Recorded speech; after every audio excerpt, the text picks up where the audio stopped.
আমি ডাক্তার মুজিবুর রহমান মিয়াজি, সহযোগী অধ্যাপক, ঢাকা ন্যাশনাল মেডিকেল কলেজ। রোগীর নূর নাহার, বয়স 50 বছর। রোগীর কমপ্লেন হলো গলায় জলে। এখন গলায় জলের জন্য এখানে কি করতে হবে? জলের জন্য দুইটা জিনিস লাগবে, একটা আগুন, একটা অ্যাসিড।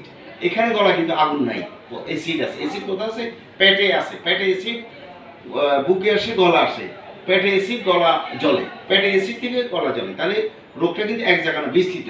তাহলে আমাদের এখন আমরা হা করেন, হা হা হা, আর জিভা বাইর করেন, জিভা বাইর করেন, ইহ করেন, ইহ ইহ ইহ করেন, ইহ ইহ, জিভা বাইর করেন, ইহ করেন, ইহ ইহ ইহ। টনসিল একটু বড়, আর হা করেন, হা। আর ওনার মুখ দেখতে দেখা যায় উনি পান এত পরিমাণ খেয়েছে, এই জিব্বার লাল, দাঁতও কালো হয়ে গেছে। এই জন্য পান সাদা চুন সুপারি খাওয়া আসলে কোনো লোকের জন্যই ঠিক না। পান সাদা চুন সুপারি খেলে কী হয়?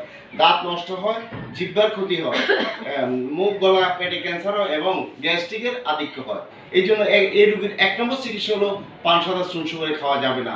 2 নম্বর, আমরা তাকে ভালো প্রোটন পাম্প ইনহিবিটর গ্যাস্ট্রিকের ওষুধ আমরা দিব, ওমিপ্রাজল বা ফেন্টোপ্রাজল জাতীয় ওষুধ দিব হাই পাওয়ারে। 3 নম্বর দিব আমরা ডমপেরিডন জাতীয় ওষুধ দিব। 4 নম্বর আমরা সিডিডিপ দিব, ডাইজিফাম দিব, যেন কারণ অতিরিক্ত টেনশনের কারণেই এই রোগ হয়। এটাই হলো গ্যাস্ট্রোইসোফেজিয়াল রিফ্লাক্স ডিসঅর্ডার। আসসালামু আলাইকুম।